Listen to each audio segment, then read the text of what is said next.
தர்பூசணியை வச்சு ஜூஸ் போட்டு குடிச்சிருப்போம், இல்லைனா பீஸ் போட்டு சாப்பிட்ருப்போம். இந்த தர்பூசணியை வச்சு நம்ம செம்ம டேஸ்டியான அல்வா தாங்க செய்ய போகிறோம். அதுக்கு இந்த மாதிரி தர்பூசணியை கட் பண்ணி எடுத்துகிட்டு இதில் இந்த மாதிரி சீட்ஸ்லாம் நம்ம தனியாக பிரித்து எடுத்துக்குவோம். பிரித்து எடுத்துகிட்டு ஒரு மிக்ஸி ஜாரில் போட்டு நல்லா ஜூஸியாக அரைச்சி இந்த மாதிரி நம்ம ஃபில்ட்ரு பண்ணி எடுத்துக்குவோம். இந்த ஃபில்டரில் பார்த்திங்கன்னா ஃபில்டரில் டக்குன்னு இறங்கலை, ஏன்னா திக்காக இருக்கிறதுனால தர்பூசணி ஜூஸு. நான் இந்த மாதிரி ஸ்பூனை வச்சு நல்லா அமைக்க விட்டு தான் கொஞ்சம் நான் ஜூஸை தனியாக எடுத்தேன். ஏன்னா வேறு வழி இல்லை, இந்த மாதிரி தான் பண்ணி ஆகணும். இந்த மாதிரி தனியாக நம்ம பிரித்து எடுத்துகிட்டு வாங்கிட்டு வந்த ரவையை ஒரு வானலில் போட்டு லைட்டாக நம்ம வறுத்து எடுத்துக்குவோம், கலர் மாறுற வரைக்கும். வறுத்து நம்ம இது ஒரு ஓரமாக எடுத்து வச்சுட்டு நம்ம வாங்கிட்டு வந்த நெய்யை கொஞ்சம் ஊற்றி நம்ம தேவையான அளவுக்கு முந்திரி இதை கூட நம்ம ஆட் பண்ணிக்கலாம். அந்த முந்திரியை லைட்டாக கலர் மாற வரைக்கும் அதையும் நம்ம லைட்டாக வறுத்து எடுத்துக்குவோம். இதை சிம்மிலே வச்சு எடுத்துக்குவோம், இல்லைனா கருகிடும். அதனால் நான் இதை சிம்மிலே வச்சுட்டு லைட்டாக கலர் மாற வரைக்கும் இதை வறுத்து எடுத்துக்கிறேன்.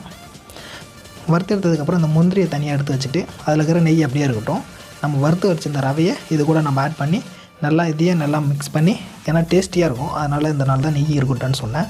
நல்லா போட்டு நம்ம வறுத்து எடுத்துகிட்டு இது கூட 3 கிளாஸ் அளவுக்கு நம்ம தர்பூசணி ஜூஸ் இதில் ஆட் பண்ணிக்கலாம். 1 கிளாஸ் ரவைக்கு 3 கிளாஸ் அளவுக்கு நம்ம இதில் ஜூஸ் இதில் சேர்த்தாச்சு. இது நல்லா திரியாக இருக்கும், அதனால் நம்ம கரண்டியால் நல்லா மிக்ஸ் ஆகிற வரைக்கும் நல்லா அந்த மாதிரி கலக்கி மிக்ஸ் பண்ணிக்கங்க. ஏன்னா திரியாக இருந்தால் டேஸ்ட்டு ஒரு இதில் பட்டிருக்கும், ஒரு சரியாக இருக்காது. அதனால் நம்ம நல்லா மிக்ஸ் பண்ணிக்கலாம்.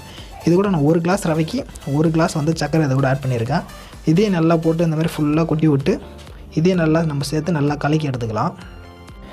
நல்லா நம்ம கலக்கக்குள்ளே தான் டேஸ்ட்டு வேறு லெவலில் இருக்கும். அதுக்கப்புறம் டக்குன்னு நம்ம சிம்மிலே வச்சுருக்கலாம், இல்லைனா டக்குன்னு கட்டி ஆகிடும். நான் சிம்மிலே தான் வச்சு இது பண்ணிகிட்ருக்கேன். பாருங்கள், டக்குன்னு கட்டி ஆகிட்டு. ஃபஸ்ட்டு எவ்வளோ இருந்துச்சு, இப்போ பாருங்கள் டக்குன்னு கட்டி ஆகிடுச்சு. சக்கரை கொட்டினதுக்கப்புறம் தான் டக்குன்னு கட்டி ஆகிட்டே இருக்கும். இது பாருங்கள், நல்லா கிளறி விட்டதுக்கப்புறம் இன்னும் செம்ம கட்டி ஆகிடுச்சு.